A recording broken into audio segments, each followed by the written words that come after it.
inversión, estoy yendo en macro al micro. V2A Talks. From vision to action. Hello, and welcome to this edition of V2A Talks, a V2A consulting podcast where we sit down with the leaders of Puerto Rico and hear their stories about how they turn their visions to actions. I'm your host, Matt Campbell, business analyst at V2A, and I have the absolute pleasure to welcome Ella Woger here today. Ella is the CEO of Invest PR, an economic developer for Puerto Rico.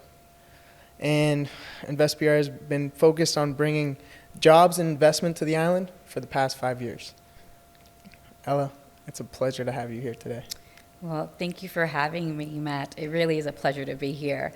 I hold V2A very dear to my heart, as you know. I consider myself part of the V2A family, so it's very exciting to be able to be here and share some of my perspective with you. Of course, once a V2Aer, always a V2Aer. Absolutely.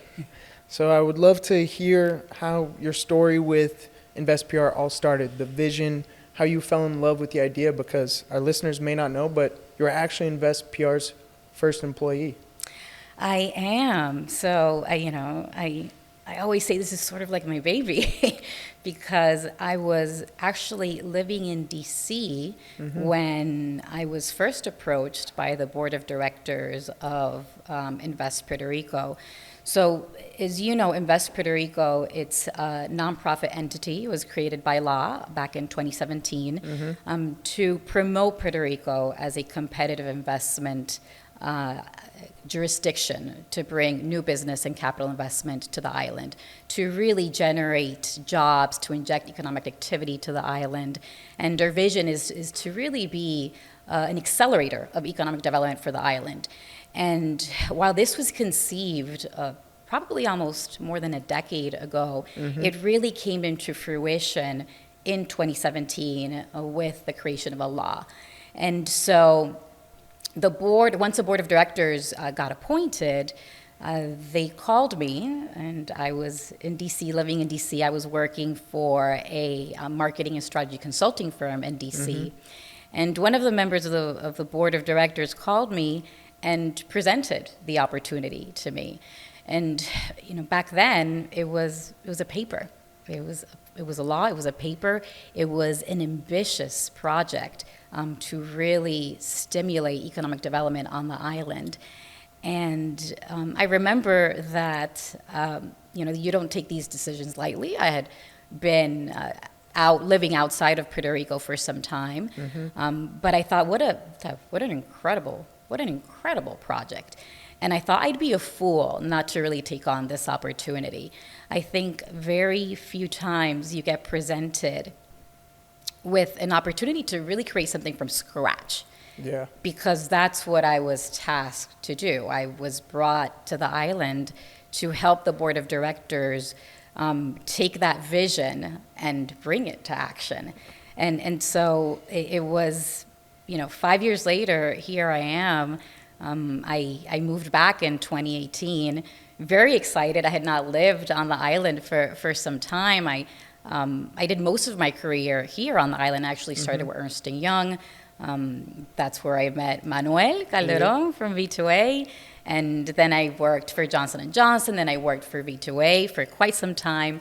Did the jump to Miami and then went to DC. And so it was very exciting to have the opportunity to come back to my island and be able to contribute towards a mission that has just the potential to have such a significant impact in Puerto Rico. So very excited. It's been just an incredible journey. We just celebrated our 5th year anniversary. Yeah. Congratulations. Thank you. It was very, very exciting. We had our event this week where we celebrated with partners because and I say this because economic development is a very complex job. It does not happen on its own. It requires a lot of collaboration, requires a lot of perseverance and determination.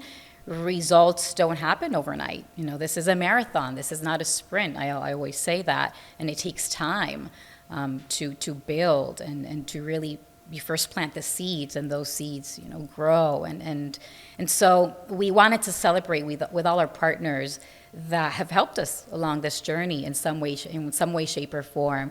So very, very excited about just this journey and just the results that we've been able to achieve together with our partners. So yeah, that's in a nutshell, in a very, very brief nutshell. That's how I got here. Yeah, no, that's awesome. And I'm sure that the last 5 years have been nothing but a whirlwind in the sense of everything that InvestPR has accomplished and where it has come from. But I want to hear a little bit about how the vision has grown in the sense of InvestPR's potential impact on the island. Yes. So just to give you a bit of context. So we were created with the purpose of being able to provide just continuity in terms of the brand positioning of Puerto Rico as a business and investment hub. This was a responsibility that the Department of Economic Development had for many, many years. And the reason this was created was to be able to transcend, political administrations and provide continuity on the positioning of the island, but also on just business attraction efforts, and to be able to have a team that was exclusively dedicated to promoting the island around the world and facilitating the process of establishing an operation on the island. So we are that entity that facilitates and guides companies and investors that are looking to relocate or expand their operation on the island. And we do this in a variety of ways. So first and foremost, because we know that data is king, and companies, they have to be informed and make decisions based on information, based on data. And so it is our job to be able to present data on the economy, data on sectors, data on talent. I can tell you that talent is the number one factor that companies consider when they're evaluating markets. And so it's very important for us to be able to provide data on the workforce of Puerto Rico, which is fantastic, by the way. And so we also help companies identify real estate, commercial properties, industrial properties, for them to establish their operations.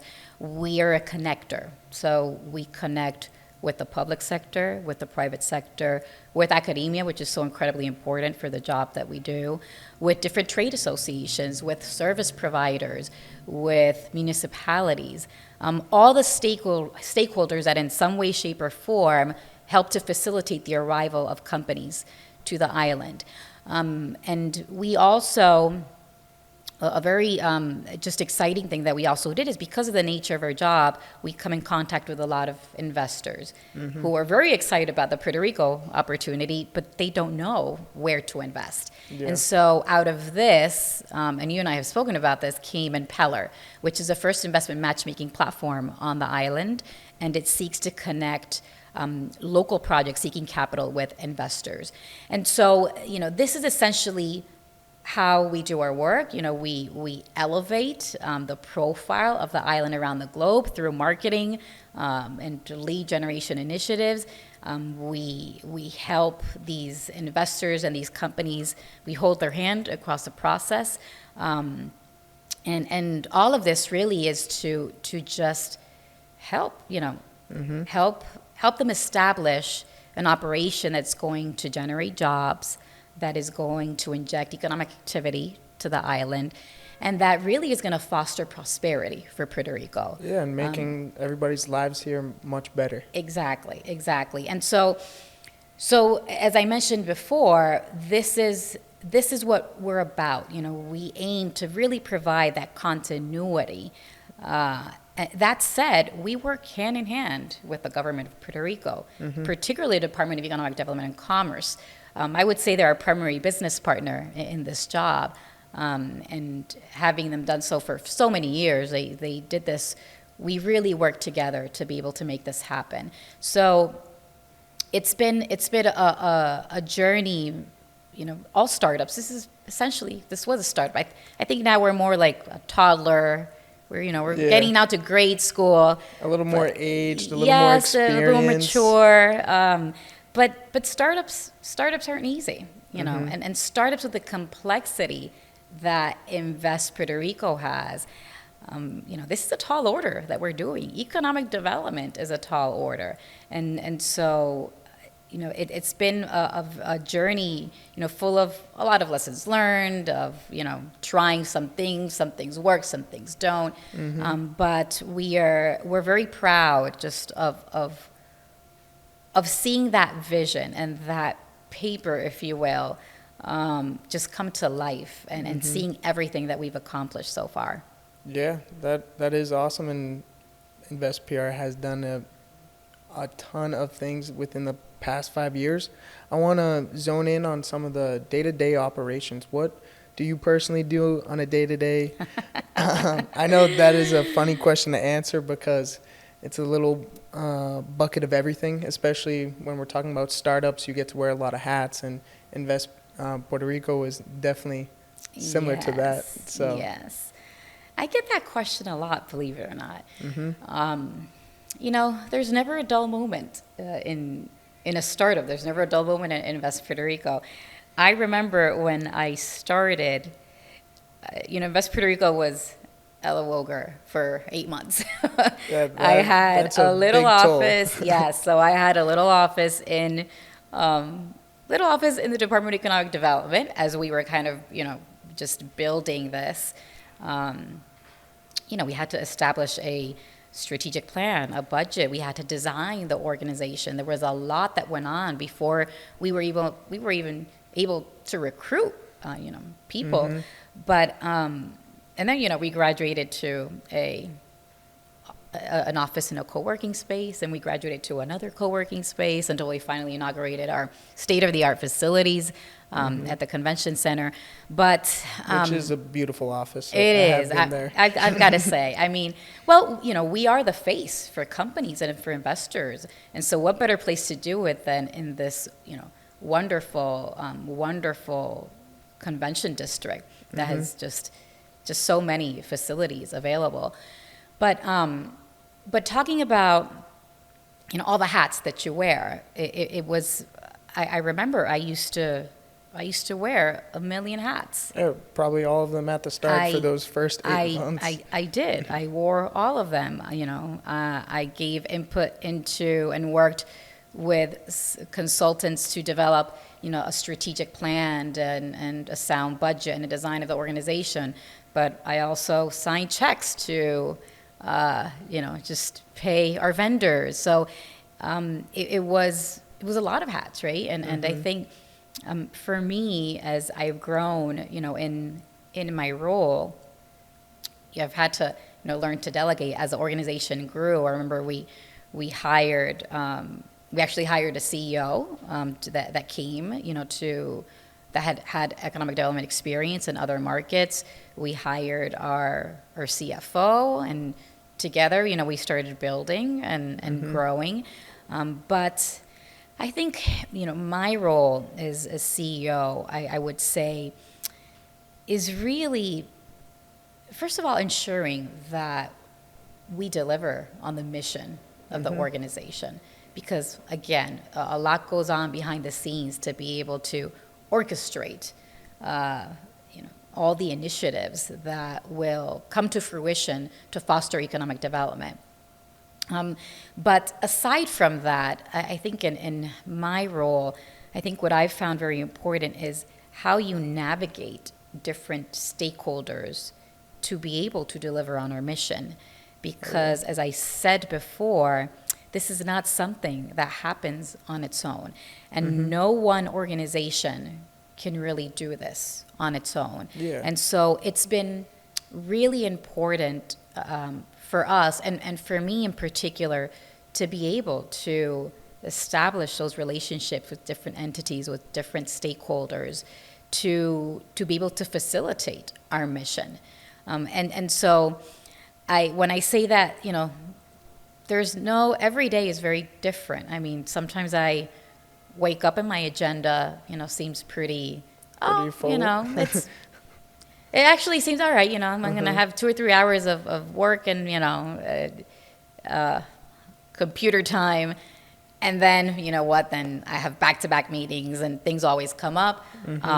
There are days when my agenda is back-to-back and then suddenly, you know, something gets canceled or something gets postponed.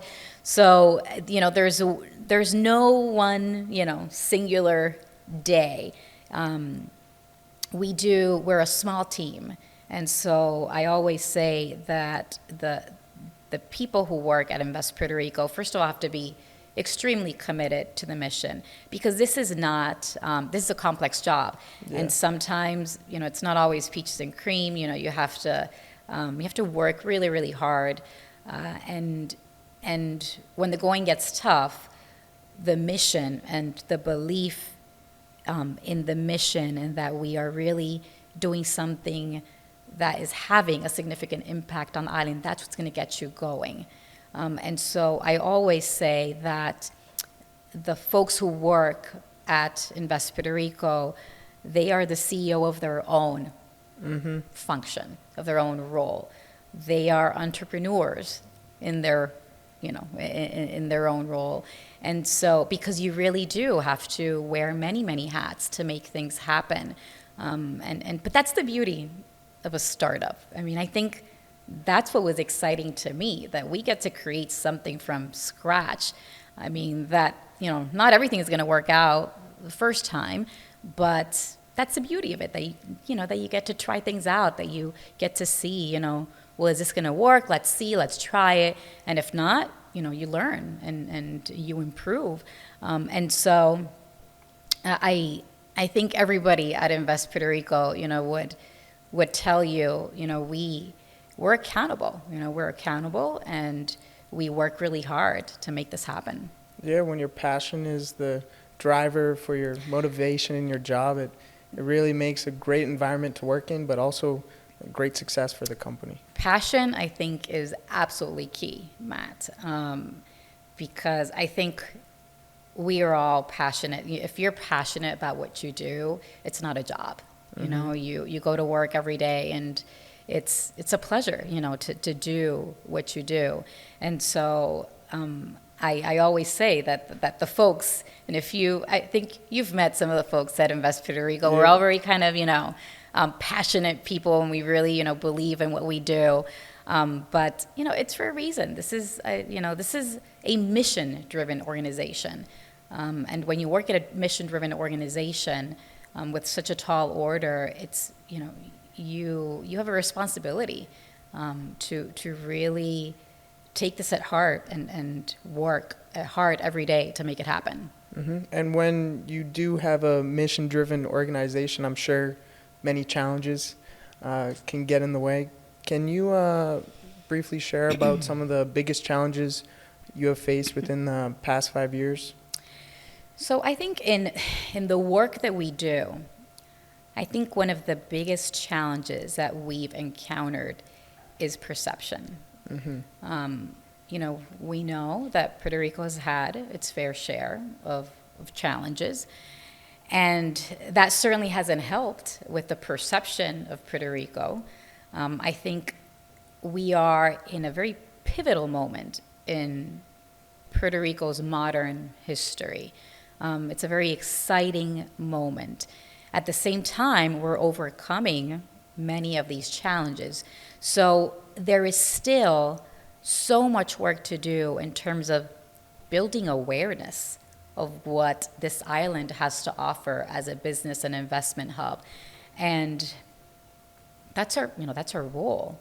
Our job is to be able to showcase to the world what an incredible place this is, and that despite the challenges that we've had, the narrative is very different, extremely different. You know, the narrative is one of resiliency. And I gotta say, you know, resilience is such a buzzword, and a lot of markets use it. We're resilient, and you know, sometimes I chuckle, you know, internally, because I think if there's one market that can absolutely say is resilient, it's Puerto Rico.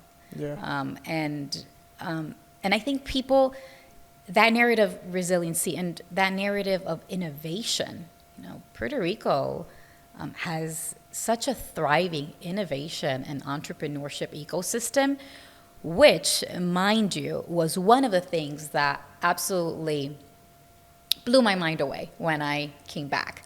And this is just a personal anecdote. I remember I came back, and maybe 3 months after I started at Invest Puerto Rico, I went to a pitch competition. It was the first pitch competition I'd been to in Puerto Rico, and it was Steve Case, founder of AOL, came with his Rise of the Rest, Revolution Road Tour, and he chose San Juan to have one of the pitch competitions. And I remember this was at the museum in La Ponce de Leon, and I remember thinking, seeing all these young entrepreneurs on stage pitching with these incredible ideas. And I remember thinking, this is very cool. This wasn't here when I left the island, back in early 2010. And that's today, that ecosystem is part of the value proposition that we present to companies, because a thriving and healthy innovation and entrepreneurial ecosystem is a sign of positive economic development. And so it blew my mind away that was happening. And that's the sort of narrative that we need to be able to communicate to the world. We've been a global industrial powerhouse, and this, for decades, over 5 decades. We're the biggest exporter of biopharma products in the entire U.S. I mean, when I tell people that, they're shocked. They are. That's what we've been. We used to be known as America's medicine cabinet. And even the bioscience industry, pharma, medical devices, which essentially makes up 50% of our economy. People think Puerto Rico and they think island, they think beaches. They think vacation. It's way more than that. And interestingly enough, that's only 7% of the economy. 7%, which is another fact. When I tell investors and companies, they get, they're shocked. 7%. Yes, 7%. Our economy is based on manufacturing and the knowledge service economy. And pharma, med device, manufacturing makes up 50% of our GDP. And so, that story of that powerhouse that we've been, and how that's been evolving over, these past decades, it's such a powerful story that we need to tell the world, because we need to change perception.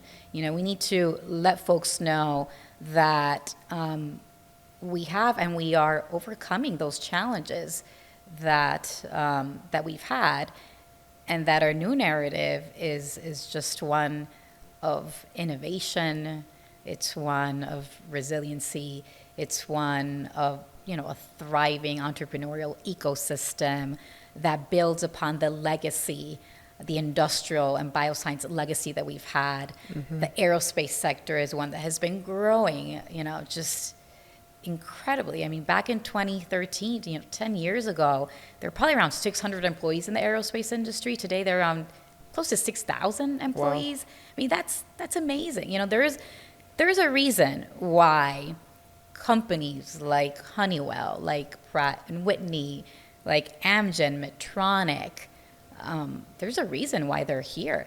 I was in a medical device conference a couple of weeks ago, and I was talking to CEO of a company that is here, that has operations, very, very big medical device companies that has operations here on the island. And we were talking, and he couldn't have more positive things to say about Puerto Rico, and especially the quality of the workforce. And so, again, I bring this back, to the question of what has been one of the biggest challenges is changing, that perception, and demonstrating and showcasing to the world how powerful and how powerful we are as an investment and a business hub, and an innovation hub. And that's how we're positioning the island. We have all the ingredients to really position the island as an innovation hub in many, many different sectors. There's so much innovation going on here, Matt, and that's what the world needs to know. Yeah, and I would say Invest Puerto Rico has done an amazing job of overcoming that obstacle of changing how the world sees Puerto Rico. And it's great to be able to rattle off some of the impact and the numbers of Sure. the first 5 years that Invest has accomplished, in the sense of over 1 billion of investment brought to the island, over 20,000 jobs, Yeah. over 2,500 companies, and 400 million of that investment was just last year. It was. Yes, you read the annual report. I did. Oh, and I didn't forget about the two golden awards for Impeller as well. So let me talk to you about that, because that's something that we're very excited about. So economic development is a practice. It's an actual practice. It is guided by the International Economic Development Council, which is an organization headquartered in D.C. that basically just guides the practice. In fact, you get certified as an economic developer. Just as, the accountants have their CPA, attorneys have, the bar, economic developers have their CXD. That's what it's called. It's a certification. But I say this because they also, as that entity that guides economic development, they award for economic development initiatives. Every year at their annual conference, they give out awards for excellence in economic development. And so I'm so proud to say that, we've only been up and running, for approximately 5 years. And we've won 5 awards already. Yeah. And that, I remember just last year when we won the first 3 awards, it was for our Game Changers Welcome Home campaign, which I think you've probably seen. But it's our brand. It's Puerto Rico's brand platform. So, 3 of those awards were for the Game Changers Welcome Home brand platform, which I'm sure you've seen. And that is Puerto Rico's brand platform. And it's essentially an invitation to not only companies, but investors, to those Puerto Ricans that are living outside, of the island, to come home, that, welcome home. Come and join the already game-changing things that are happening on the island. Yeah. And so we did a big splash a couple years ago with that campaign. It was all over the U.S. And when I say it was all over, I'm telling you it was, there were billboards in California, New York. We were in the subway in New York. We were in Ubers. We had Ubers wrapped with the campaign. And so we won 2 awards for that brand platform. And I remember, and this is just an anecdote, when I was picking up in the award ceremony a couple of years ago, I got up 3 times. And I remember I was sitting at a table with other fellow economic developers, and they asked me, wow, is this the first time you applied? Because you apply for these awards. Yeah. I was like, that is amazing. I mean, we've been applying for several years, and this is the first time we get it, but we've been applying. So the fact that we were able, to first time that we applied, we won 3 awards. Our team was so excited, because it just validates the work that we're doing. And the other 2 gold awards that we won this year was for our Impeller initiative, which I do want to talk about, because I think that is I feel it's a game changer for Puerto Rico.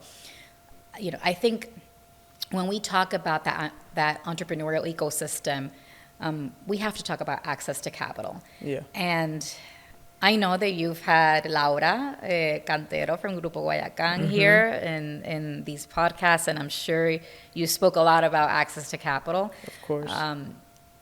This was Impeller is a platform, digital platform that we launched essentially to provide the opportunity to local projects here on the island with access to capital in probably just a very non-conventional way. So essentially you have a platform that to date has around 1,000 investor accounts. So these are investors that are looking for projects. There are around 50 deals on the platform from a variety of sectors, in tech and agriculture, in tourism. There's a little bit of everything there. And these are local projects. And the idea is for somebody that has just a project and they need to raise capital, you can put your project on this platform. And you need to have your financials and your business plan. This is a vetted, a vetted platform. You've got to have all your documents in place. But the idea that you can put your project in a platform and that you'll have visibility from over 1,000 investors that could possibly be interested in your project. That's amazing. It's another way of putting your project out there. You have it's just another way of raising capital besides banks, besides, VCs. It's a direct connection here.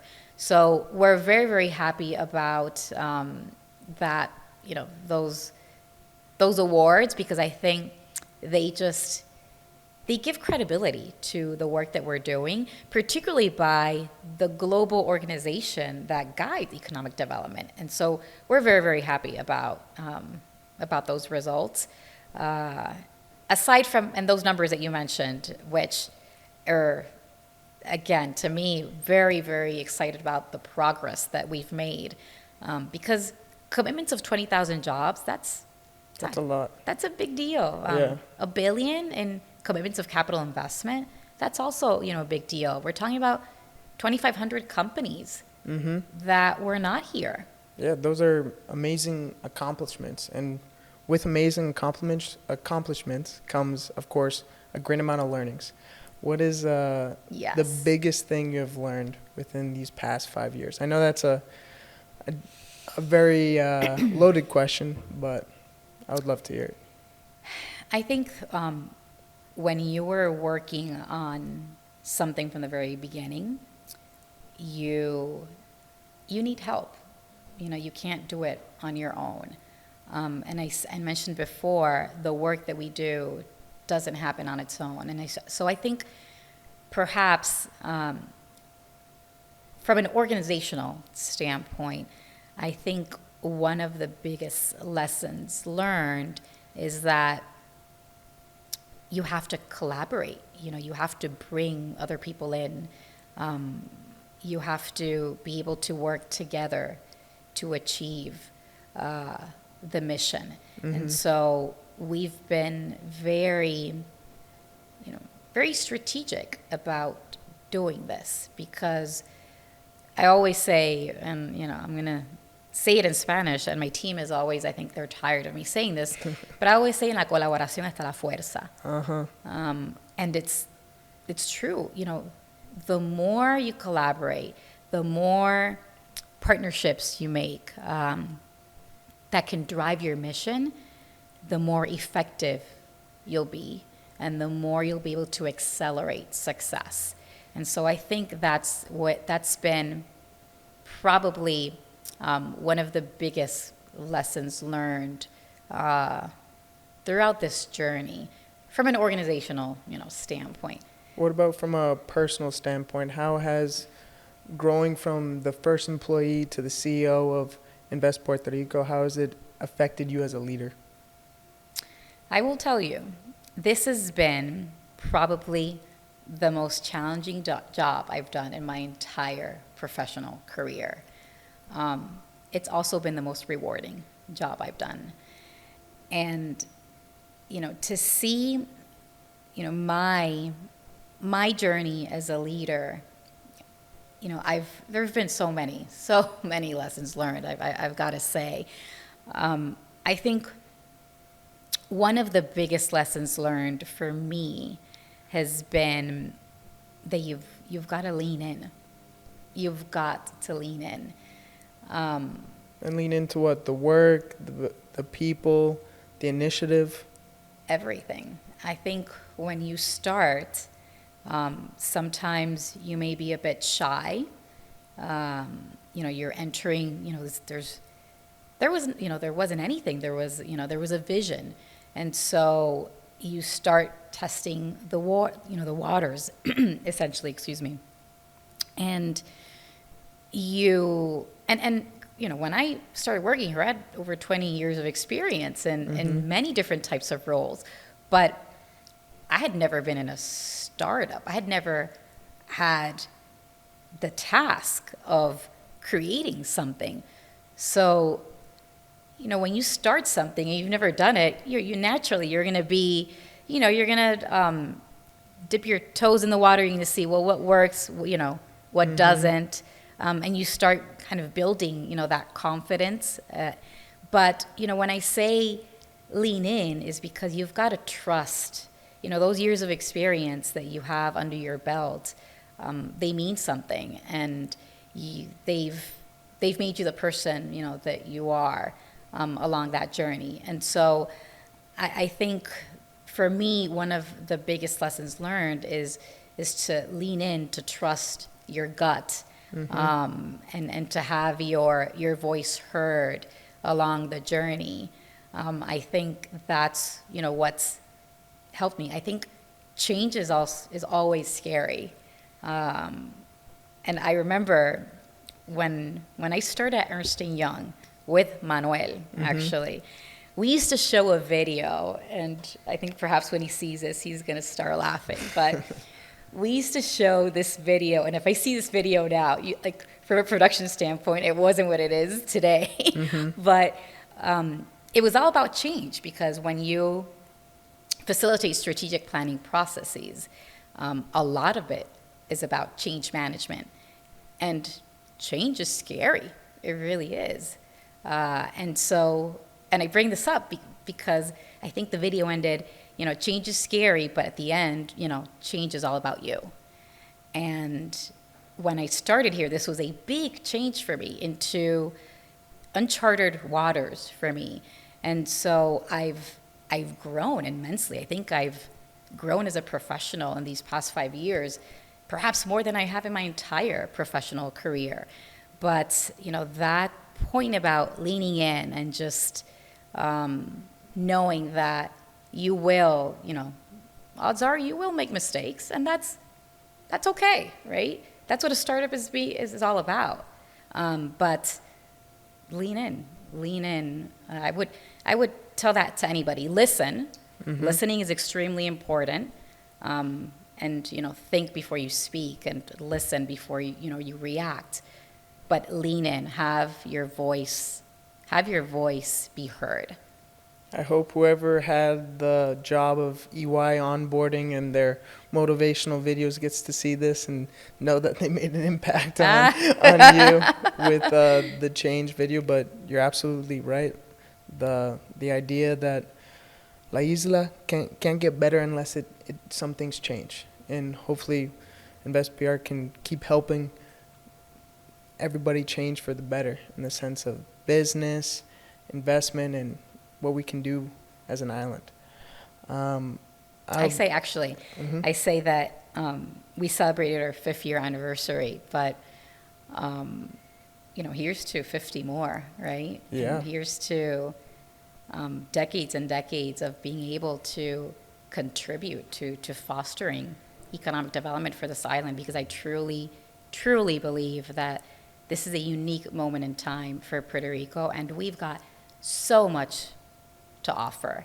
And we really have to let the world know about this. Yeah, you're already motivating me. I feel like I can. Well, great. Then I did my job then.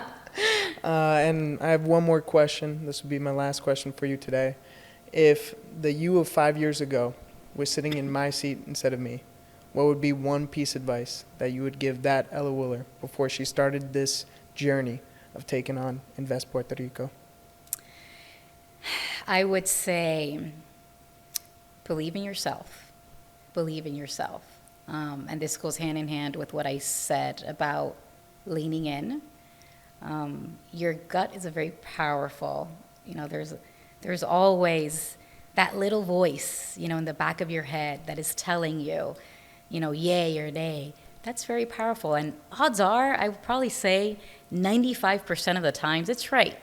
Sometimes we ignore it, but it's usually right. The gut is a very powerful thing. And so believe in yourself and lean in, and don't be afraid.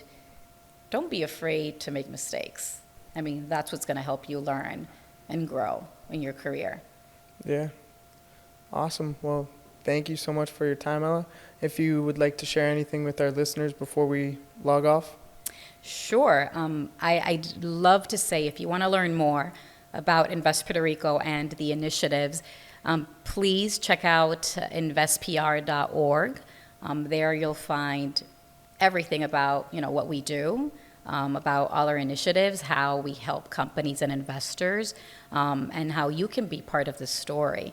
And so, it's been an incredible journey, and I hope that I was able to provide just a bit of perspective on my journey, but also Invest Puerto Rico's journey, it's just been such an exciting one, and one that we hope that we can really showcase to the world. Of course. Thank you. Gracias por escuchar, y see you in the next episode. Una visión, estoy yendo del macro al micro. V2A Talks. From vision to action.